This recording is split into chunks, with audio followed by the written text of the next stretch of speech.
once upon a time, the two greatest circus performers in the world, an escopologist and an acrobat, fell in love and got married.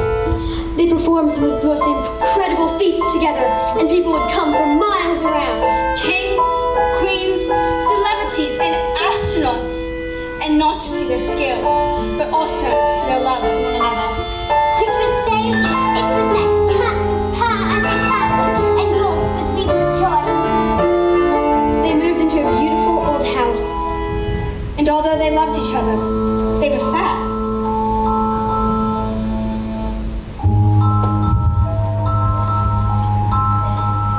We have everything.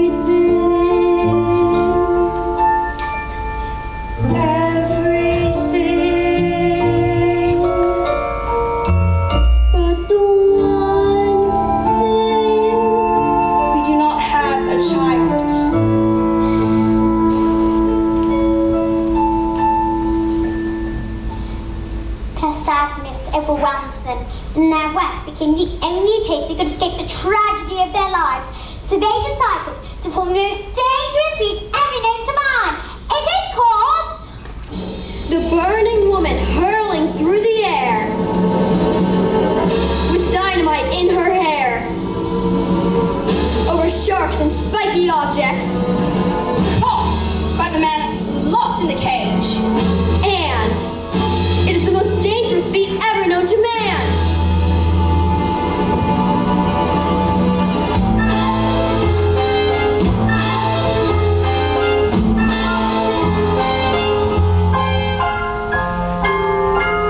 It's our destiny. And so the great day arrived.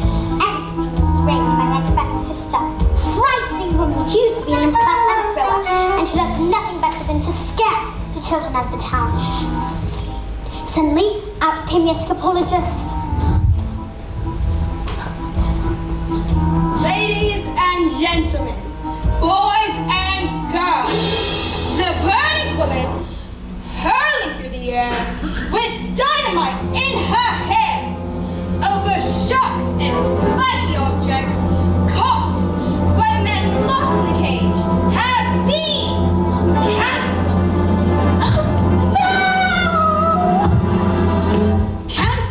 Because my wife is pregnant. So that's how happy ending. No. Just then, the Acrobat's sister stepped forward and produced a contract. I have paid for the posters, publicity, the catering, the toilet facilities. Where is my profit? A contract is a contract. You will perform on this day, or off to prison you both shall go.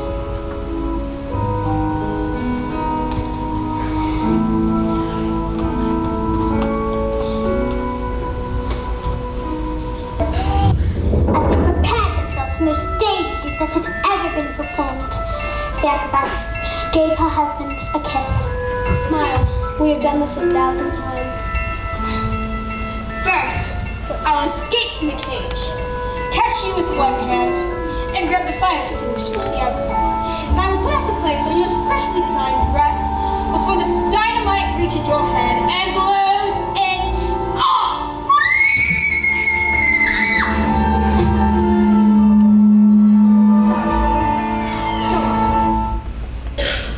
She grabbed. The trick started well. The moment the dress was set alight, the Acrobat swung into the air. She hurled the shocks and spiky objects. Suddenly, the padlocks pinged open. The huge chains fell away. The door flung open. The escopologist reached out against his wife and the child. Oh my God! He grabs her hand, and suddenly the flames are covered in foam. Before they can burn, he blows to pieces. So it's just how happy ending. No, No? no. The escopologist used just a touch too much foam, and suddenly their hands became slippy, and she fell. What? Did she survive? She broke every bone in her body, except the ones at the ends of her little fingers. She lived long enough to have their child. Love our girl with all your heart. She's all we ever wanted. And then she died. And then things got worse. Oh no, Matilda, things can't get worse. I'm afraid they did, because the Escopologist was so kind that he never for 1 second blamed the evil sister for what happened. In fact, he asked her to move in and help look after his daughter. She was nothing but cruel to Val, beating her if she ever did anything wrong, but always in secret, so that the Escopologist never suspected a thing.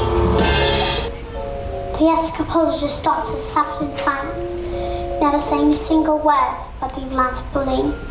This only encouraged the women to greater cruelties, until one day, she exploded!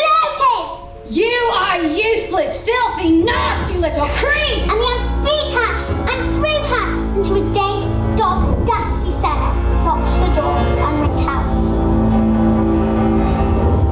But when the girl fell asleep, the Escopologist's thoughts turned to the Acrobat sister.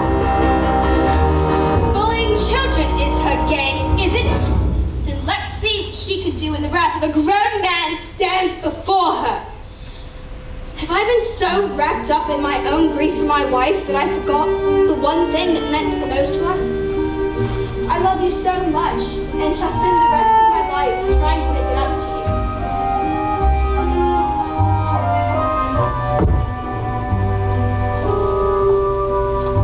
But that was the last that girl ever saw of her father.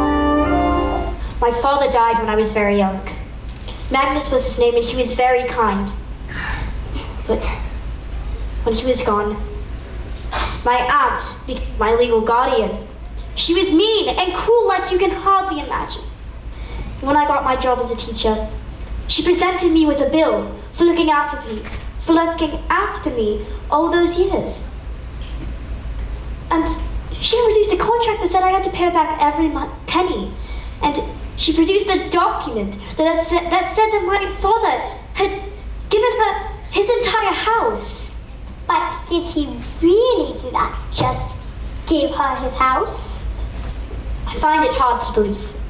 Just like I cannot believe that he would have killed himself, which is what she said had happened. You think she did him in, don't you, Miss Honey? I cannot say for sure, Matilda. All I know is that years of being bullied by that woman made me, well, pathetic. I was trapped. Let's go to the police! What? We can't. We have no evidence. Besides, my aunt is much respected. Who is she? I cannot say. Who is she? Matilda, I can't! Who is she?